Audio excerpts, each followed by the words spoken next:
अब इसकी नंबर 2 हो गई यहाँ से, ठीक है।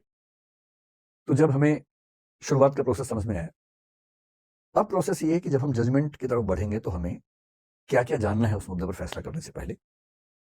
तो सेकंड स्टेप है जो आपका इनपुट है, इनपुट कलेक्शन कैसे होना चाहिए।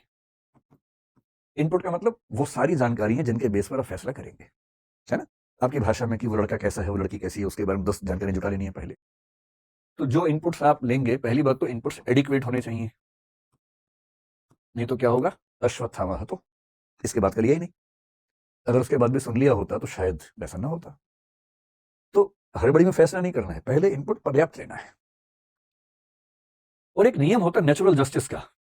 हमारे सुप्रीम कोर्ट ने मेनका गांधी केस, बहुत फेमस केस है 1978 का, आर्टिकल 21 के बारे में है, उसने बड़ी अच्छी बात कही। आप लोग क्योंकि शायद यूपीएससी की तैयारी भी करते हैं आप में से अधिकांश लोग, तो आप जानते होंगे 1973 में संविधान के मूल ढांचे का कंसेप्ट आया था 24 अप्रैल को केशवानंद भारती केस में। उसके बाद से सुप्रीम कोर्ट ने बीच बीच में कुछ फैसलों में यह बताना शुरू किया कि यह चीज भी संविधान का मूल ढांचा है। मेनका गांधी केस में जिक्र करते हुए बात आई कि जो आर्टिकल 14 है संविधान का, जो कहता है कि समानता का अधिकार है, उसमें लिखा भले ना हो पर उसके अंदर निहित है पर्याप्त सुनवाई का अधिकार, राइट टू एडिक्वेट प्रेजेंटेशन या रिप्रेजेंटेशन। इसका मतलब कोई भी अदालत, कोई भी कमीशन, कोई भी अथॉरिटी, वो पासपोर्ट अथॉरिटी के बारे में था, पासपोर्ट ऑफिसर के बारे में था, कोई भी सरकारी अधिकारी किसी व्यक्ति का पक्ष सुने बिना, यानी कि दूसरा पक्ष सुने बिना कोई फैसला नहीं कर सकता है।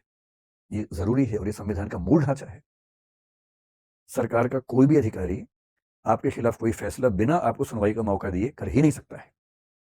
हाँ, सुनवाई का मौका दे, आप कहें कि मुझे कुछ कहना ही नहीं है, तो कर सकता है, पर आपको चांस मिलना चाहिए।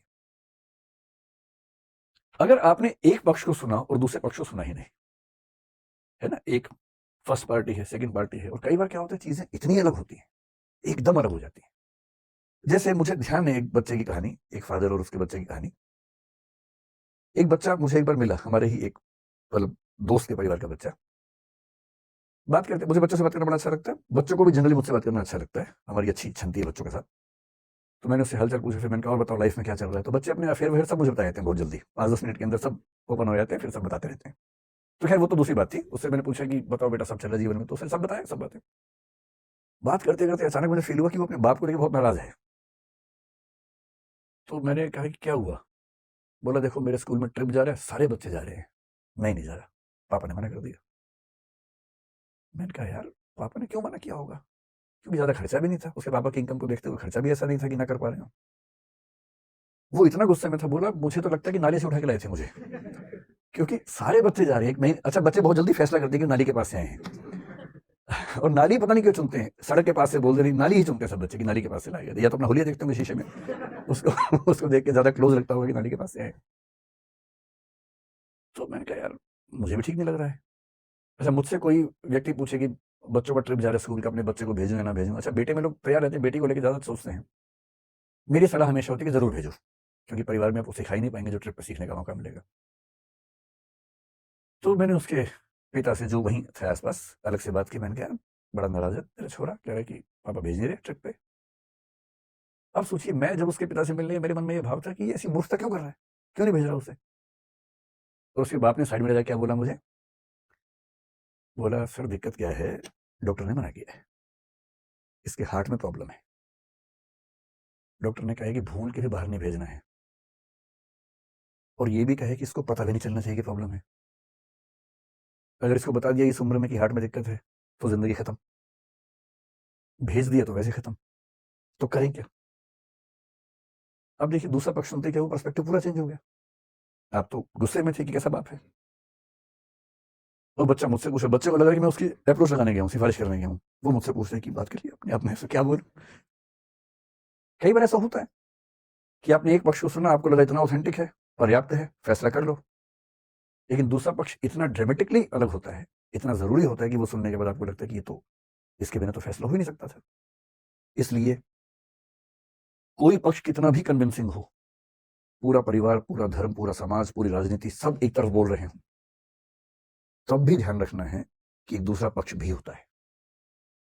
और जब तक सिक्के का दूसरा पहलू नहीं देखेंगे, आप सच के नजदीक पहुंच नहीं पाएंगे। हमेशा देखिए, कोई इंफॉर्मेशन नहीं है, नियत का सवाल भी तो हो सकता है ना, किसी ने क्यों आपको बताया। कोई आपको कहे कि तुम जानते हो तुम जिसको पसंद करते हो आज कहाँ घूम रहा था, आप कहना अच्छा बता दो, पहले बता दो पूरा तुम, सोचने ले लीजिए क्या दिक्कत है। फिर सोचिए कि ये बताने क्यों आए इतनी दूर से ऑटो खर्चा करके, हो सकता है तीसरा उम्मीदवार हो ये भी तो हो सकता है भाई। एक डाउट का स्पेस तो रहता ही है ना, आप इतना प्रिकॉशन तो लेंगे ही ना, ऐसे कैसे फैसला कर लेंगे किसी के बारे में एक सेकंड में। और जब तक तय ना हो कि वो व्यक्ति गलत है तब तक उसे दोषी नहीं मानना है। हम बहुत जल्दी कोशिश करेंगे नार्को पॉलीग्राफी सब समझेंगे, इसके पीछे की फिलॉसफी क्या है, क्या सिस्टम्स हैं, कानून का बुनियादी सिद्धांत क्या है। 1000 अपराधी भले छूट जाएं, एक भी निर्दोष को सजा नहीं होनी चाहिए। मोसेस मेमोनाइट नाम का एक दार्शनिक था, यहूदी दार्शनिक, उसका कथन है। और दुनिया के सारे सभ्य देश इसी उसूल पे चलते हैं।